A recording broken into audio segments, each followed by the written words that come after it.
but most of the time what it is, it's something that goes wrong that is so unexpected. I tell this to people all the time that when they ask me about my experiences with TV, which is a typical unusual event in an artist's life, unless they work for a television show or something. The last time I was doing the Jimmy Fallon show, right before, the guy came out with a microphone like this and a lav, and he said, Jimmy may want to talk to you, so I just want to put this on here. And he goes to put it on, and it keeps falling off the lapel of my jacket. And I said, you know, you shouldn't put it here because my guitar's here and it'll pull on the cord. It really should go around the back. And he said, we have no time, I'm sorry. So he just puts it there. He says, don't, it'll be fine. So we're all standing around, and with network TV, you're not quite sure when you're going to start, right? And all of a sudden, through our in-ears, I hear 1, 2, 3, we're going now, we're going now. And so all of a sudden, they count off the song, right? The theme song, and exactly the worst thing that could happen happens. The microphone falls off my lapel and goes right in between all my strings. It gets caught, right? And so I can't play, right? And they're starting the theme song. The Roots have already started the song. And I look up and I see the camera way in the distance, and it's sort of, it looks like it's panning the audience, which it often does. And then Jimmy, of course, is walking up. So I figure, I got a couple of seconds before the camera swings down to me. I better fish this thing out, right? So I start to kind of like fish this thing out. It's difficult, right? So it's gone like, you know, in between the strings. So I get this thing out and I get it clipped on, right? And I actually made it to my cue because I don't actually start playing with the rest of the band. So I thought everything was fine. And you tape early in the evening, right? So I go back to my hotel room in New York City, and the show comes on, whatever it is, 11:30 at night. And the shot that I see at the beginning of the show is the camera comes down and zooms right in on me.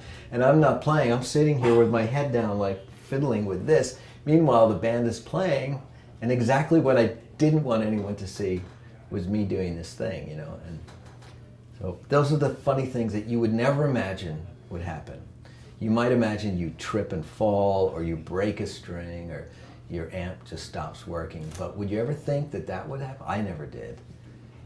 So did you trip out on that afterwards? I mean, No, I laughed. Yeah. I just laughed. Good. Yeah.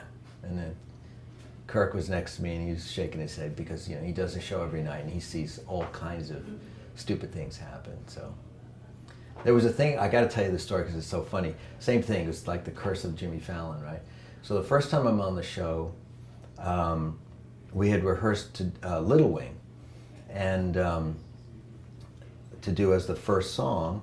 And in the older set, the artist was, like, the stage was here, and the audience was there, Jimmy's desk is there, and they put the artist right on the left front edge. So everybody was behind me, so I didn't see the band at all.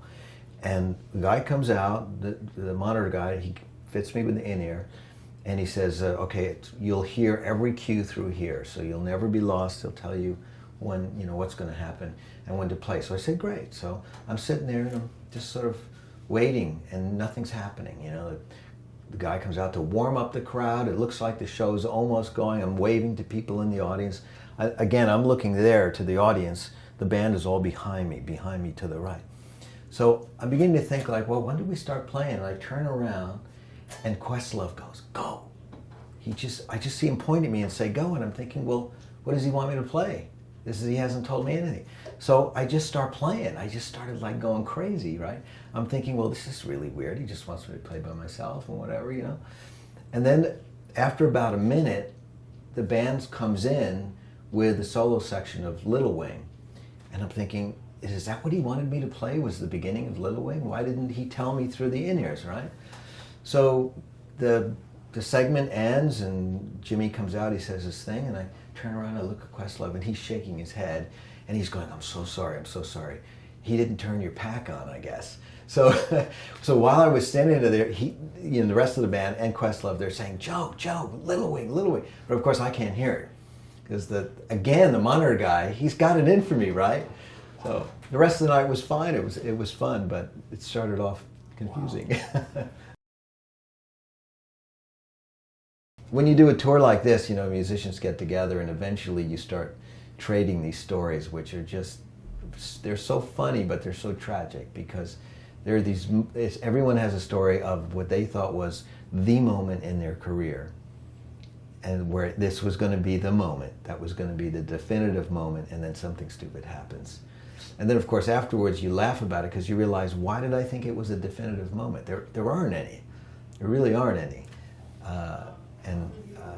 But at the same time, we trade these stories because what they really are, I think, is we're sharing these moments that are difficult to get through, but how did we get through them?